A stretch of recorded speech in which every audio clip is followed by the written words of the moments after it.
And thanks for joining, folks. It's nice to see so many people coming in. I'm Patrice Johnson, the host, and we're really pleased to have a really packed agenda with a lot of wonderful things going on today.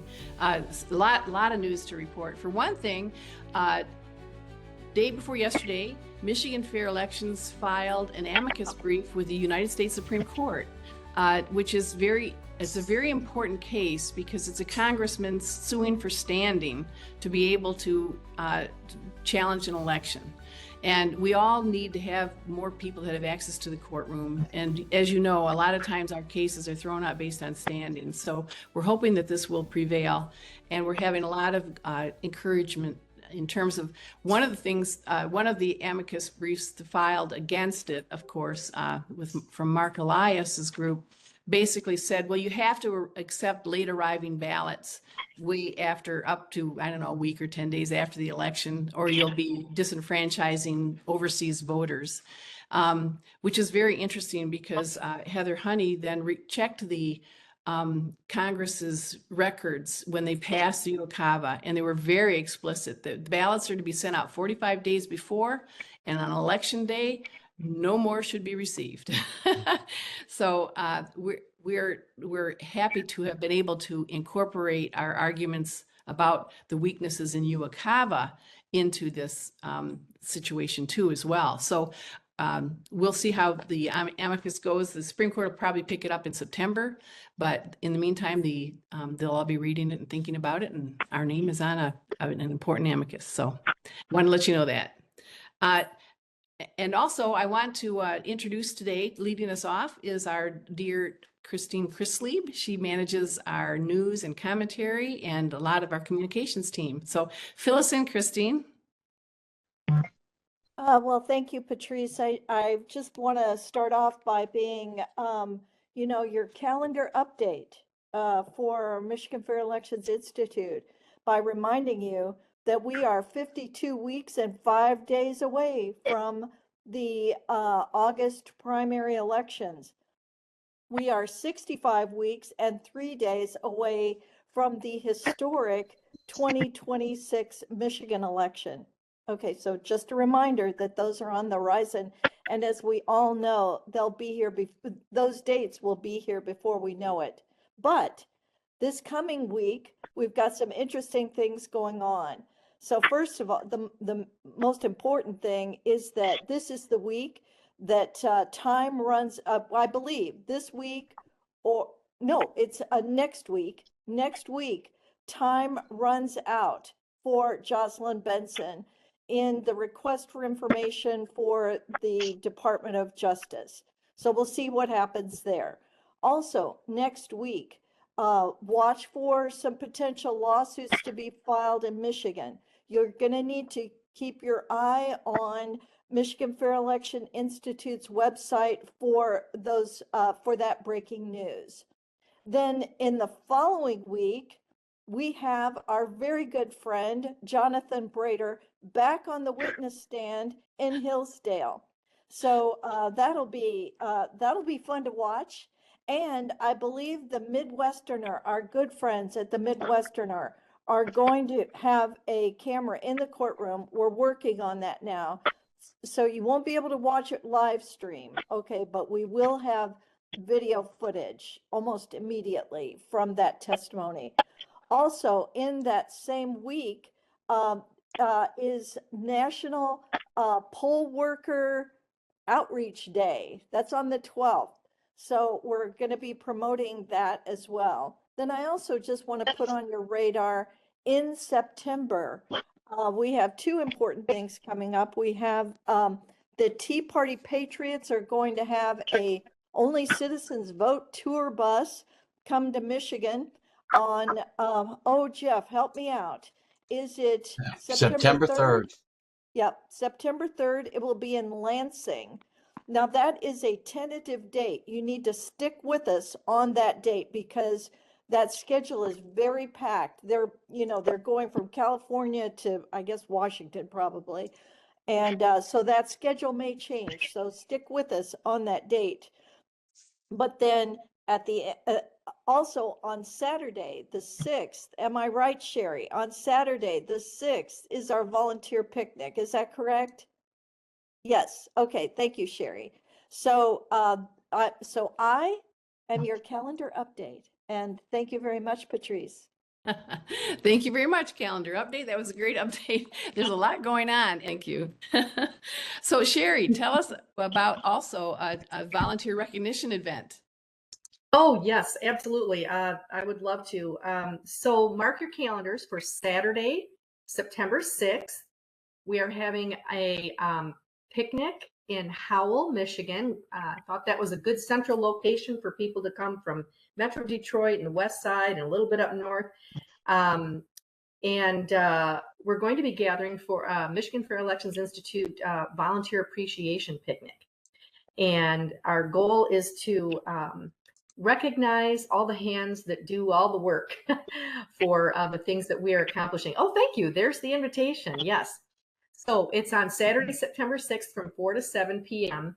The details are on the screen if you can see them. City Park in Howell. It's pretty easy access off the highway, off the interstate.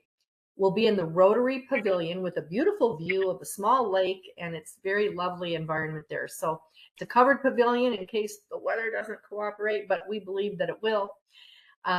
Bring a dish to pass if you'd like. There is a $10 fee for parking. There's a kiosk that takes credit cards. Just be aware of that. No big deal. Parks charge entrance fees. So let's see, bring a dish to pass. We're going to have beverages and paper plates and napkins and all the picnic gear like that. So the presence of your presence is requested, and we'd love to see you there. All right. Thank you very much. Appreciate it. And next up is Paul Jacob, whom you may have heard because he had a major announcement yesterday. And Paul, you want to tell us all about Only Citizens Vote and what's happening with that petition? I would be glad to, Patrice, and thank you, Jeff, for coming out to the kickoff yesterday afternoon in Oakland County. We had about 70 people come out, and the petitions are printed. We're still printing more, but there's enough that we're getting them out to folks. This is the citizen-only voting amendment. It has three straightforward elements. It says clearly in the Constitution that only citizens are eligible voters, which some people think is not so important, but it's become important in a lot of places in the country where courts without that have allowed non-citizens to vote at the local level. And then secondly, we all know that non-citizens did vote in Michigan in the last election, and that there's been no effort from the Secretary of State to stop that or to change that situation. We will change it with this initiative because the Secretary of State will be required by law to check the list, and if he or she cannot verify, to then go through a process, 45 days, to inform somebody, get them to show that they are a citizen. And then the third element, which is common sense squared, is voter ID. And we all know that in Michigan, they pulled a fast one, claimed to be putting voter ID in the Constitution when they put in basically that you don't ever have to show an ID. As long as you sign a document that says you are who you say you are, your vote counts. So we think this is, and of course you guys have been singing these songs for a long time. This is exactly what the doctor ordered.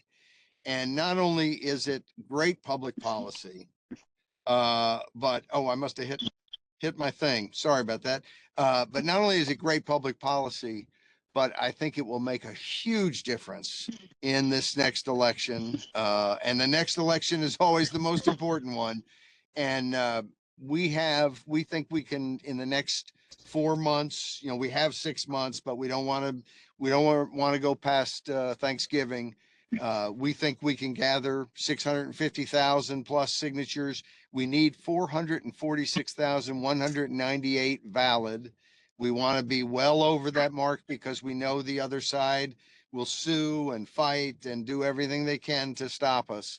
But anyway, we're feeling very good, and the reason is because there is so much grassroots energy on this.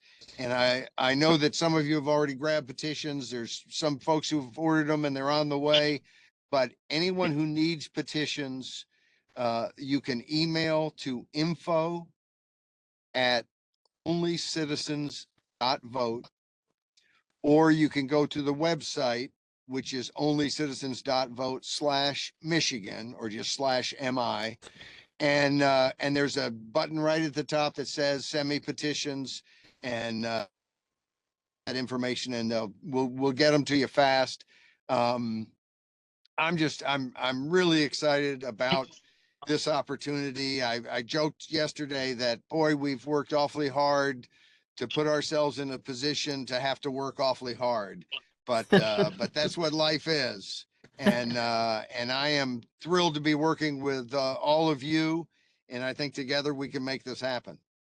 Thank you very much, Paul. We're very excited about that. So we appreciate it. And we understand that Megan Reckling will be the state leader of the charge here in Michigan. So we know her. She's in a neighboring county for me. I'm in Ingham County, so she's in Livingston.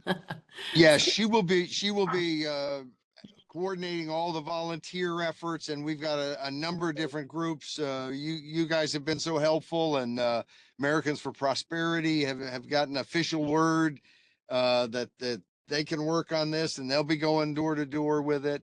Number of other groups. So this is an exciting effort. We will have a paid effort as well, but I think we may be able to get a third.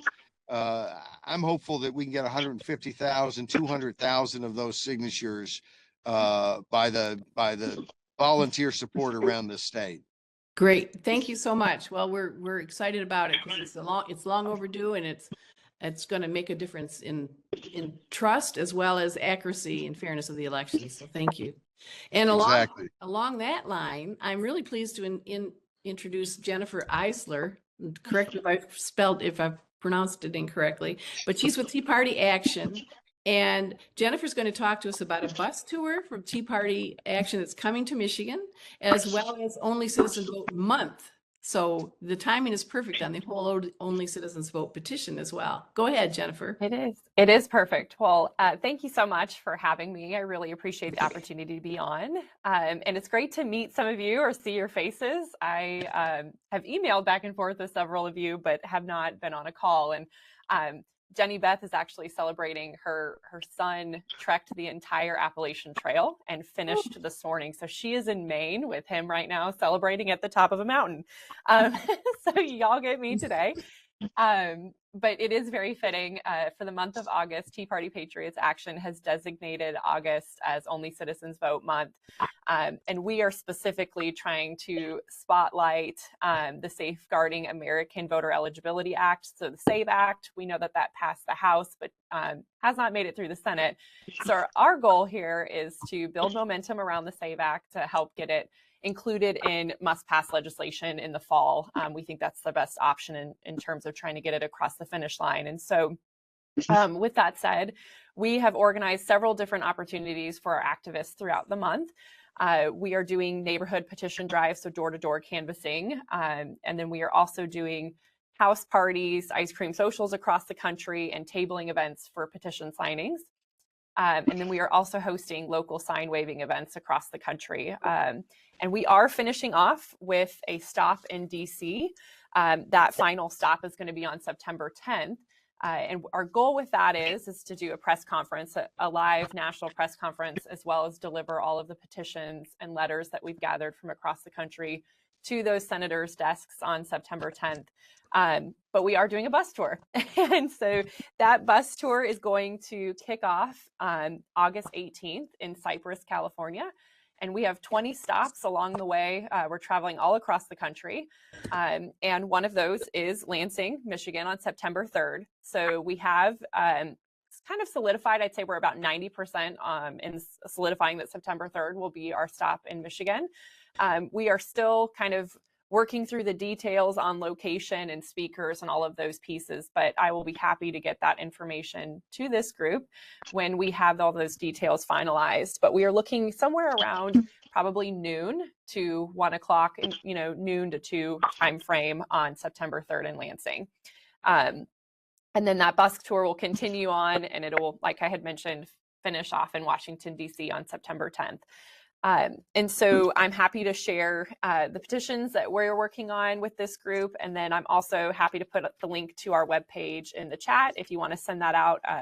We are supporting activists from across the country. So anything that they need, from signage to training and support on the ground, we are happy to get all the materials out to everyone. So I'd be happy to answer questions, or again, I'll put those links in the chat. But thank you so much for having me on and letting me talk about what we're doing here. Thank you very much. Appreciate it. And tell Jenny Beth that's great. I've known people who've hiked the Appalachian Trail. I've read books about hiking the Appalachian Trail. Maybe someday I'll do it. It sounds like a great thing that her son did. And I'm glad she can share that with him. Yes, very inspiring. I've said the same. I've read all sorts of books on it. But after watching his journey and hearing some of the things he's gone through, I might just do portions of it. But I will pass that along to her. That's right. Okay, well, and that brings me to our own form of Appalachian Trail. That's the All-Star Award winner. And that is, we have people who've been with us for a long time and have worked consistently. And, it's not always easy to work with each other when we're stressed and we got a million things on our plate and we want to snarl. And we have with us today Karen Young. She doesn't snarl at people. She quietly gets things done. She's been with us almost from the beginning. And I just want to say I'm so pleased that folks have nominated Karen. And you will get a letter from Michigan Fair Elections. You'll also get a coin, a challenge coin, making you part of the Elite All-Star Award Winners group. And I'm very pleased to announce Karen. Karen, would you like to just say a few words? You have to unmute if you can. You may not be able to unmute. Thank you so much, Patrice. I really appreciate this. It's really not necessary, and I don't believe it's warranted, but I'm proud to be part of this group and support in any way that I am able to. Well, we always like seeing you on the calls, and we appreciate every bit that you do. So thank you so much. I appreciate it. Thank you. I appreciate you guys all. Thank you. Okay, we have with us now a little bit of a change of pace. We have John Roth. He's a state representative, and he's really very much involved with discussing how elections have had consequences for us, because it's not necessarily election integrity related, but it is related to how important it is to have candidates in office that you support, because then the issues that you care about get put on the agenda. Otherwise, they don't. And would you like to talk to us today, Representative Roth, about the House Oversight Committee and some of the important work it's doing? Absolutely, Patrice. Thank you for because the last 2 years we sat through a situation where there was absolutely no oversight at all on the state side. No accountability for the departments. Doesn't matter if you're right or left. It is a matter of oversight for the departments. And we didn't. So now we are actually doing oversight this year. And imagine that the department seemed reluctant to actually come before oversight. Wow, what a shock. So we have now issued 3 subpoenas to different departments to force them to come into oversight and explain what they did or what they didn't do. Obviously, the one with Jocelyn Benson, just to hand over training materials to us to look at, is now gone to 2 different court hearings where now the judge offered or asked us to go to mediation over it. That's crazy. I mean, it's just training materials. We could try and browbeat a clerk's office and say, can you give us those materials? We don't want to get them in trouble. So, but now the DHHS is one of the ones that I'm involved with. I'm on the Appropriations Committee for Human Services, and that oversees juvenile justice and foster care. And my goodness, every day we hear something new come out. Just as of yesterday, there was another situation where a kid was taken from the parents, 2 weeks later given back to the parents, and now the kid has passed away. It's disgusting, and I don't want to relate that too much with the group. It's sad. I don't like to have anybody have to see that, but the department is happy, or let me not say happy, but thrilled that their numbers are better here in 24 than they were the 2 years before that. We had 60 kids pass away on CPS under their provision in 22 and 23. And the last year they have information was 24, and we only had 30 kids pass away under CPS control. I mean, this is our kids of our state, and they're not being taken care of. And we need answers from the department. And so far, in my little bit of oversight that I can do on the appropriations committee, they just refuse to answer these questions. If we go to juvenile justice quickly, the Shawano site up in Grayling, Michigan, where there were juveniles detained because they're violent or have done some very bad things. The reason they closed the facility is one of the people there, one of the 35-year-old women that were doing services there, actually had a relationship with a 15-year-old boy in custody. Instead of saying go after that person, we just shut down the facility altogether. And we're seeing that all over the state, such knee-jerk reaction that is just, it upsets you. There's no plan. We need to bring these people in under oversight and tell us, what is your state plan, and do we agree with it or not? And it's just some crazy stuff that when you don't do oversight, and again, this is a bipartisan situation. It's been, that doesn't matter who the governor is or the department heads. There should be oversight. Otherwise, departments just refuse to acknowledge the legislature to go around us. So we got to have a strong oversight committee, and we definitely have an oversight committee in multiple ways this term to bring some of the departments in and make them answer these questions. So happy to do it. It's also, we don't just make the oversight do it. We actually bring the committees that they are in to, we both come into the oversight so that we can work together to get these answers from the department. So it is, it's been tough. It's been like pulling teeth, but we continue to do it, and we're going to hold them accountable. That's what we. So, and I want to thank Paul Jacob, by the way. I just met Paul earlier today. One thing I would request this group to do, make sure your representatives are getting you the signature or the petitions to sign. They're in Lansing. All of us are in Lansing at some point. There's no reason why we can't get petitions out to our counties or our districts, and we should be held accountable to get them there. And I'm certainly going to do my part to make sure that happens. And I'm happy to answer any questions if anybody has anything, but just want to let you know that we're on it. We're doing oversight, and dang it, we need to do that. Well, thank you very much. I thought that it's something we don't think about very often, but you know, the majority controls the agenda, and they control even what's brought to the floor. They control what the committees look at. And so sometimes, you know, you may not like a candidate, but if you support a platform of a party, that should be enough also to support voting for that person, because without having the platform in place, your voice won't be heard on some very major issues. So you're pointing this out to us about how this issue of oversight had just disappeared is really striking. So thank you. And thank you for all you're doing. We appreciate it. Thank you, Patricia. And you are absolutely right. A lot of people have no clue that there was no oversight for 2 straight years. So I appreciate sharing that group, and anybody else that wants to, I'm happy to share that that's not the way the government should be running here, especially in our state. And the whole idea of transparency works for oversight. It also works for citizen oversight. And we're having trouble getting Freedom of Information Act submissions filled too, for the same reason that somehow our current, some members of our administration feel that they don't need to be transparent with the public about their activities. So those two things, those need to be challenged. And we are working with attorneys on that, as a matter of fact. So we all have to remember that our republic depends on citizen involvement. Self-government means we have to get involved. Otherwise, tyrants rise to the top and they don't want to listen necessarily. They want to do what they want to do. So and also one more thing, Tricia, the majority, whoever they are, have control over the attorney to hold people responsible.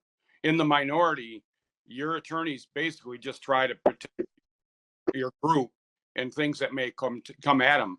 When you're in the majority, you actually control the lawyers that protect the state itself or go after departments. So it's a big deal. If you're not in the majority, either the House or the Senate, you don't have attorney control, and that's a big thing. And we've got it now, and we're using it. Good. Thank you. Thank you very much. All right. Now we have, all of us know and love Jacky Eubanks. She's our Director of Field Operations, and she's just running down the end of the field and scoring goals. So go ahead, Jacky, tell us how you're doing. Tell us what's new. Okay, I'm gonna try to place myself in a more quiet location so there's not a lot of feedback from people talking. I apologize. I'm at like a cafe, so just give me one moment here.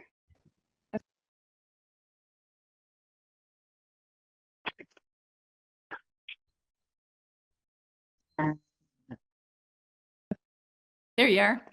Hi. Okay, I'm out on their patio, so there's not a lot of people sitting outside. But so basically, the good news is that we have our chapters not only handing out palm cards, not only scheduling town halls and regularly scheduled chapter meetings, but we also have them getting involved in the process of getting resolutions passed at the local township or even the county commissioner level. And what is a resolution? I know Darlene can speak to this because she is heading that project, but it's essentially just our opportunity to have a township or city or county declare that ranked choice voting is not going to be legal, no matter what happens.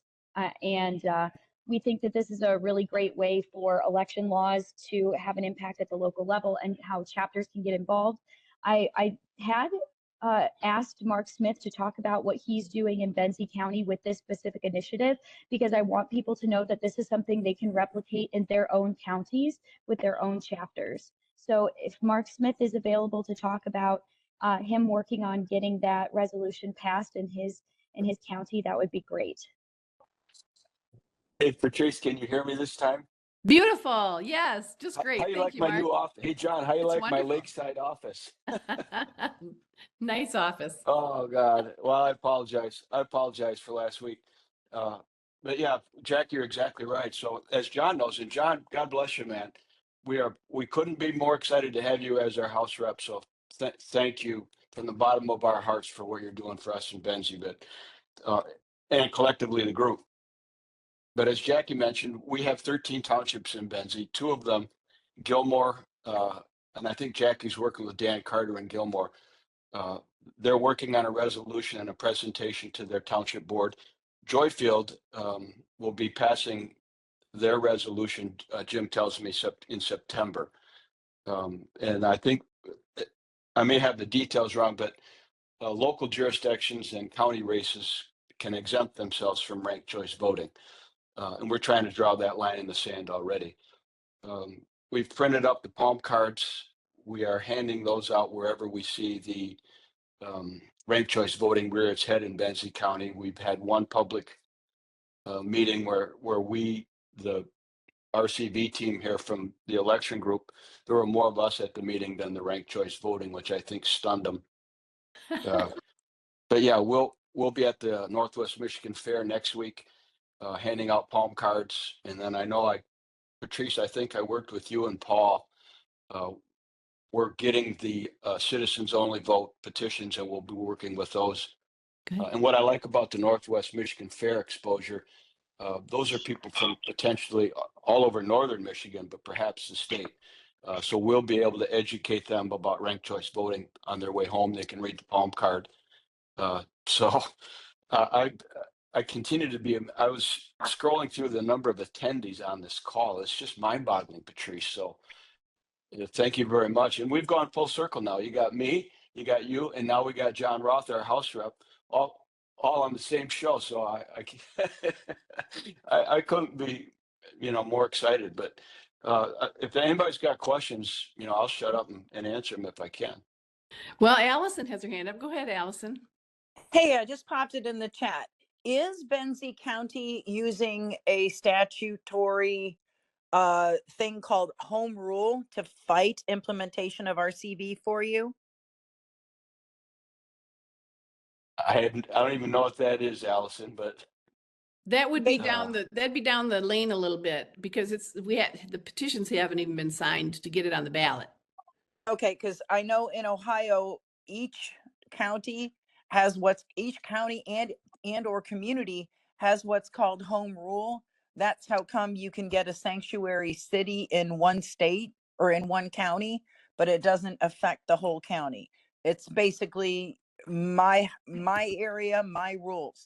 That's why I was just curious, but great work. Keep up the good work, Mark. Thank you. Interesting. Yep. So Anything else? Allison, if you have information about that, send it to us because we're not familiar with that, but we do have sanctuary cities, so they're taking advantage of this home rule or something might be called differently in Michigan, but yeah. Like absolutely, we are utilizing that to fight our RCV implementation in Ohio. But again, we stopped short of banning it statewide. They're just talking about not funding communities that choose to implement it. I think we fall way short of the mark that Michigan has and many other states. But happy to share. I'll get that information to you, Mark.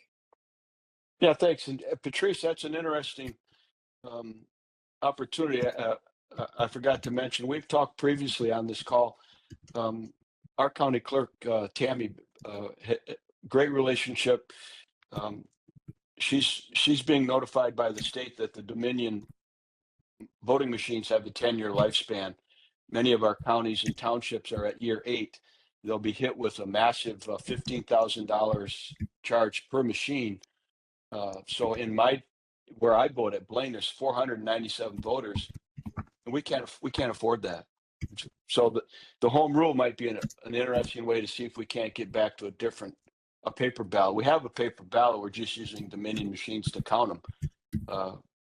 For 11 grand, I'll count them, and we don't need Dominion. Well, you've got a point there about we're paying, I think Patrick Colbeck has run the numbers too, and we're paying like 10 times more to have a machine count ballots than if we would just hire people to count ballots. Or just do it, the old school Republican and Democrat up here in Benzie. I'll sit next to Ginny and we'll count them. Yeah. My God. Anyhow, that's a whole nother topic, but yeah, it's an that's what's interesting going one. on in Benzie County. Yep. All right. Thank you. Thank you very much. You're welcome. Yeah. Is there anybody who would like to work on that with Allison maybe and figure out what this home rule is? Maybe it has a different term here in Michigan. Give it some thought because we'd like to figure that out. I think that's a real good avenue to start investigating. Yeah. Thank you. All right. Last up today is our dear Fani Mantravati. He's back with us from, how long were you in India? It seemed like you were there at least 6 months, but it might have been 30 days. No. We missed you. We missed you. Oh no, I can't be outside the country for more than 6 months because my green card would lapse if I don't stay in the country for at least 6 months. It would lapse, so I have to follow all the rules. I was only there for 3 weeks, although it did feel like a long time, but it was the longest I went without touching a computer. Yeah, it was fun. That's it was a great time. Healthy, yes. It was healthy, a digital detox, if you will. It was great. Yeah. Thank you. So, yeah, thank you for having me on today, Patrice. And it's good to see you all. Hi, Jeff. Hi, Sherry. I see you on the camera there. A little bit of a few updates from my side here, especially I think one is with regards to the FOIA case that I have in the Court of Claims for more than a year now. It's almost been a year and a half with regard to specifically the voting method field that was not being given to us effective March 2024. So like 1.5 years almost now. But what happened recently as a development in that case or pertaining to that case is that a supplemental submission was made in July of this year, just this month, a couple of weeks ago. That was in support of my motion for summary disposition that was filed in March 2025. Basically, we were trying to force a decision or a summary disposition, right? We're trying to get a decision made in my case. And this supplemental document that was filed essentially stems from a memo that was sent by the Bureau of Elections to all 83 county clerks, basically admonishing them and telling them to not release any data to people who are making these FOIA requests for the voting method field or any of the absentee ballot reports, etc., that people are trying to make with the local 83 county clerks. And that memo that the BOE sent to the local 83 county clerks has a lot of contradictions, and that's what actually caused us, my lawyer, to file a supplemental submission, which essentially calls out some of those contradictions. Namely, number one, the BOE essentially in that memo with the county clerks says that before I get there, the expert witness from the BOE, Daniel Klott, in my case, when there was a hearing, essentially asserted that the voting method field is not available for querying in the QVF. And that information is available with only the county clerks in order to determine what is exempt and what is not exempt. And if you want to split the hairs on this case a little bit, what's essentially going on here is that the BOE has asserted that in their defense that revealing the voting method field could violate the constitutional right to secret ballot in some marginal scenarios, which comprise like maybe 1% of the cases where there's only one person that voted in a precinct. So that necessitated that necessitated creating exemptions, like wherever only one person voted in a precinct, we wanted to exempt that. We were basically saying exempt that and release all the rest of the data. At that point, their expert witness had basically told us that they don't have all the necessary information to determine what is exempt versus what's not, and that information resides only with the county clerks. So, and only county clerks are in possession of that information. Yet now they're saying the county clerks should not release their information, and only at the same time they say only they have the information and they don't have it in the QVF. How are people supposed to get this information? And if only county clerks are capable of making the determination as to what's exempt and what's not, and they're preventing them from release, how is the public at all able to get this data, public record data? I mean, they're suppressing all 100% for want of, suppressing 1%. So that was a supplemental submission made in July. And we got a response from the BOE saying that there is no provision for such a supplemental document to be filed in a case, although it's 100% related to the case. They kind of came back with that. So that's where it stands today. That's the update on my case. We're going to see what happens next, because all this is in front of the judge, and he's going to have to weigh out, what makes sense, what doesn't make sense, what's lawful, what's within the confines of FOIA, etc. And he's going to have to make a judgment soon. I'm still waiting anxiously on that. So that's about the case.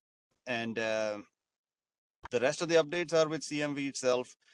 Next week, we're going to be actually doing a beta launch for West Virginia Check My Vote. They have been really interested in this tool, made a few demos with their Secretary of State's office and their, whoever is the caucus, the legislators in West Virginia. So we're going to be starting testing that in a week or two, and really excited for that. September, I'll be going to West Virginia to their legislative Capitol building to demo this. So that's another development on that side. And what else have we got going on? We've got... we got some collaboration. Sorry, my phone fell down. The collaboration, we got some collaboration with Eagle AI now. Great news. Had to talk with Dr. Rick with respect to sharing raw voter roll data. So I have some states data. He's got some states data. We're going to be sharing resources. So to optimize, our limited resources, we've got funds or whatever have you. We want to share data. So, all of us need data. So we're going to be sharing data with them, meaning raw data, not analysis. Analysis will remain separate because it's important that all of these companies, Eagle AI, IV3, or Check My Vote, all of us should operate independently and somehow compare notes with each other in terms of analysis. So that way we can arrive at some convergence, right? I mean, if we all put ourselves in the same bucket and all of us doing the analysis, we'll have our blinders on and there's nobody to peer review it. So we're all going to be separate, but our data, voter roll, the raw data will be the same. So we are going to be separately doing our analysis. It's not like we're merging or anything. It's just that we're going to be sharing some raw data across our entities. Not IV3 though. We're only going to be sharing between Eagle AI, People's Audit, Chris Jersky's in, and Check My Vote. So those are our updates, and latest data has been loaded into Michigan July, because for some of you that didn't know why I didn't load early on in July, usually we load it first week of the month, but I was in India and I didn't want to process the file while I was outside the continental US border, not continental, actually the border of America.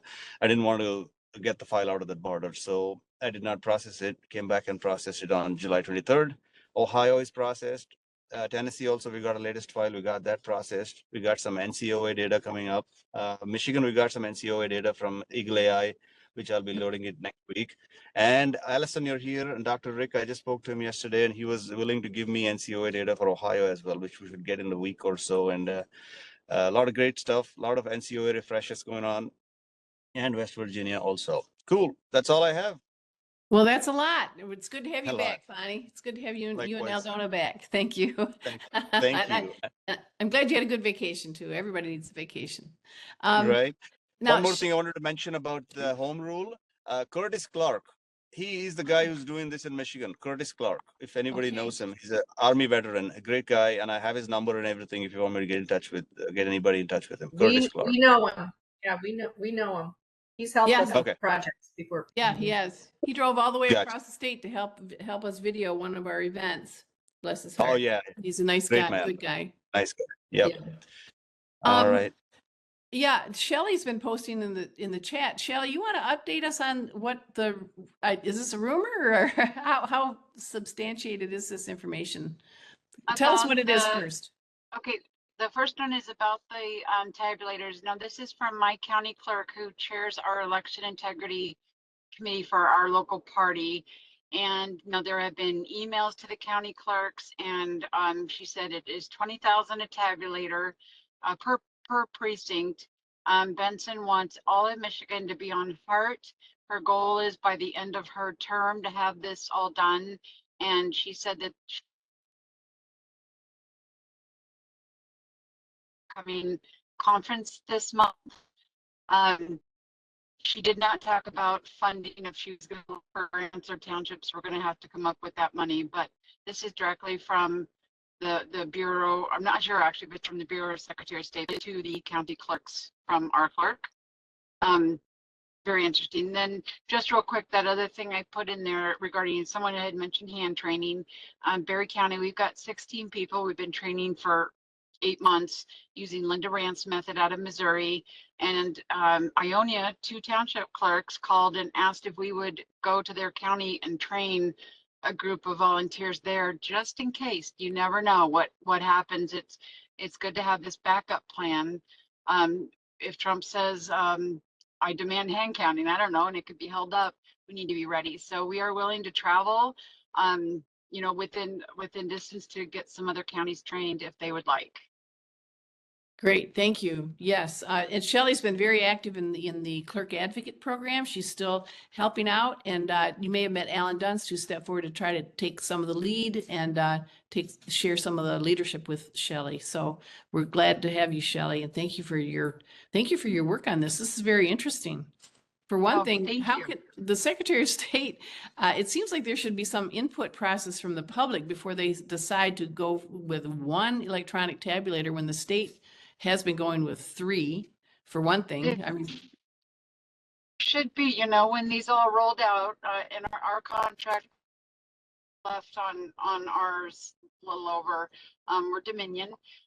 Clerks were all invited to the presentation for the 3 companies, and counties got to pick which of the 3 they want. And again, Hart is the tabulator in question at the Hills. In August. Sorry, you're breaking up, Shelley. Just to think. Oh, Now, you were good for a little bit. I'm hoping this is better. Okay, I'm hoping this is a little better. A little bit. Well, just Prater did say in cross-examination that the tabulators do in fact store all of the information from the ballots, information that is not on that little disk that gets uploaded as results. And so that maintenance does wipe that out, wipe it clean. So, and we get maintenance every year, so, or every other, but interesting little tidbits. Yes. He also said that he didn't necessarily check the law before he issued the memos. Pretty interesting, interesting stuff.